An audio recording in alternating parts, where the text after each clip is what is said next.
السلام علیکم جی۔ جی وعلیکم السلام، خیریت سے؟ یہ امیر صاحب، آپ نے جس طرح رول ماڈل کا کہا، تو میرا اپنا ایک پرسنل یہ ایکسپیرینس ہے کہ جب میرے بچے چھوٹے تھے تو جو میں نے ایک کانسیپٹ جو اس وقت تھا پنشمنٹ اینڈ ریوارڈ، تو میں نے ریوارڈ کا ایک کیا کہ یا جس طرح وہ ہوتا تھا کہ آپ بچے کو مارو تو نہیں لیکن ایک کارنر پہ کھڑا کر دو۔ اچھا، وہ ٹیکنیک میں نے اس ٹائم یوز کی، اور پھر جب بچے ٹین ایج کی ایج میں آئے تو وہ مجھے پتا لگا کہ وہ غلط تھی سارا کچھ۔ تو اس میں پھر میرے جو میرا ہی اپنا ہی ایک میتھڈ غلط رہا، تو اس میں پھر میں رول ماڈل کیسے بنوں یا بنی کہ بچوں نے تو وہی چیز سیکھ لی نا، وہ اسپونج کی طرح انہوں نے تو وہ چیز ابزارب کر لی۔ تو اب وہ مطلب 20s میں ہیں میرے بچے، تو اب وہ چیز کیا ان کی پرسنالٹی کا حصہ بن گئی، تو پھر اس میں تو یہ کبھی بھی ٹھیک نہیں ہوگی چیز۔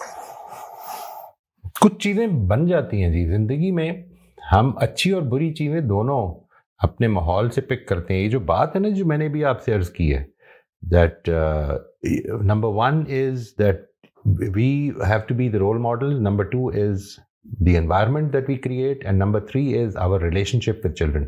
یہ جو تینوں ہی چیزیں ہیں، اس کے نتیجے میں ہمارا انفلوئنس پیدا ہوگا، کنٹرول نہیں ہوگا۔ کنٹرول تو آپ کنٹرول کر کے بھی نہیں کر سکتے۔ یعنی پرابلم یہ ہے، ہم نے وہ جو چیزیں جس پہ پنش کیا، مقصد تو یہی تھا نا کہ وہ اچھی چیزیں ایڈ کریں۔ آپ کے سوال کا جواب یہ ہے، دیکھیے اس کو ہمیشہ ذہن میں رکھیے گا کہ انسان سے اگر غلطی ہو جائے تو سب سے پہلی چیز اس کو یہ کرنی چاہیے کہ اپنی غلطی کی اصلاح کر لے اور اعتراف کر لے کہ یہ غلطی ہوئی ہے۔ ٹھیک ہے جی، سوال کا جواب یہ ہے کہ just think about what you can do now. ان کو یہ بتائیں کہ یہ میرا پوائنٹ آف ویو تھا، یہ کیوں تھا، اور اب میرا پوائنٹ آف ویو یہ کیوں ہے، اور میرے خیال میں یہ اس طرح ہونا چاہیے تھا، اور اس کے نتیجے میں کچھ زندگیوں پہ فرق پڑتا ہے۔ ٹھیک ہے، اور وہ جو فرق پڑا ہے وہ کیا فرق ہے، اس کو اگر آپ واضح کر سکیں تو انشاءاللہ مجھے امید ہے کہ ان کو سمجھ میں آنا شروع ہو جائے گا۔ لیکن ظاہر ہے کہ we cannot undo the past, جو کچھ ہو چکا ہے اس کو ہم ختم نہیں کر سکتے، ہم آگے ہی چل سکتے ہیں، اور آگے چلنے کے لیے یہی دیکھنا ہے اور یہی بار بار سوچنا ہے کہ میں کیا کر سکتا ہوں، کیونکہ یہ زندگی ہے جو میرے کنٹرول میں ہے، اس کے علاوہ کچھ بھی نہیں ہے، کچھ بھی نہیں۔ آپ اپنی بہترین انفلوئنس کے باوجود بھی حضرت نوح کے بیٹے کی طرح، ہمارا بیٹا جو ہے وہ ہو سکتا ہے کبھی بھی ہماری بات کی طرف نہ آئے، اور بدترین انفلوئنس کے باوجود بھی فرعون کی بیوی کی طرح جو ہے وہ اللہ تعالیٰ سے یہ دعا کرے کہ مجھے دنیا میں کچھ نہیں چاہیے، آخرت میں مجھے اپنے ساتھ مجھے گھر دے دینا۔ تو یہ چیز جو ہے، میں صرف جس چیز کی طرف اشارہ کر رہا ہوں وہ یہ کہ ہم انفلوئنس رکھتے ہیں، نہ کنٹرول رکھتے ہیں، نہ وہ ہماری ذات کا حصہ ہیں، وہ ہماری ایکسٹینشنز ہیں، اور وہ اب ان یونیک انڈیویجولز ہیں۔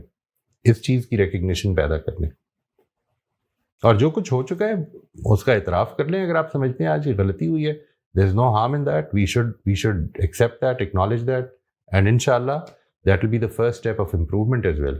یہ مطلب اعتراف تو کیا، بچوں سے سوری بھی کیا، باقاعدہ اپولوجائز بھی کیا، اور اس کے بعد اپنے آپ کو چینج بھی کیا، اور اب کنٹرول کرنے کی طرف نہیں ہے، صرف فرینڈ شپ کی طرف ہے، اور وہ تو ایک اچھا ایک ریلیشن بن گیا۔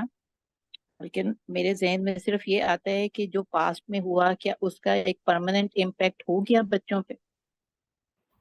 پرماننٹ امپیکٹ جی انسان کے اوپر اس چیز کا ہوگا کہ جس کے اوپر وہ جب کانشیس ایج پہ پہنچے گا۔ ہر چیز زندگی میں کویسچن ہو جاتی ہے، ہر چیز، آپ اچھی چیز سکھائیں وہ بھی، اور بری چیز سکھائیں وہ بھی۔ وہ انسان کی یہ جو فریڈم ہے نا کہ اس نے سب کچھ کنڈیشننگ، جینز اس کی، وہ سب کچھ تو ڈٹرمنڈ ہے، لیکن یہ بات کہ میں نے اس معاملے میں کیا فیصلہ کرنا ہے، الٹیمیٹلی اس کے پاس اللہ تعالیٰ نے یہ اختیار دیا، اور وہ اس سے کوئی نہیں لے سکتا۔ وہ امپیکٹ اس کا بہت ساری چیزوں میں ہو جائے گا، لیکن پھر بھی جدھر اس کا مواخذہ ہونا ہے ادھر وہ الٹیمیٹلی فری ہوگا۔ جن چیزوں پہ وہ فری نہیں ہے ادھر مواخذہ نہیں ہوگا۔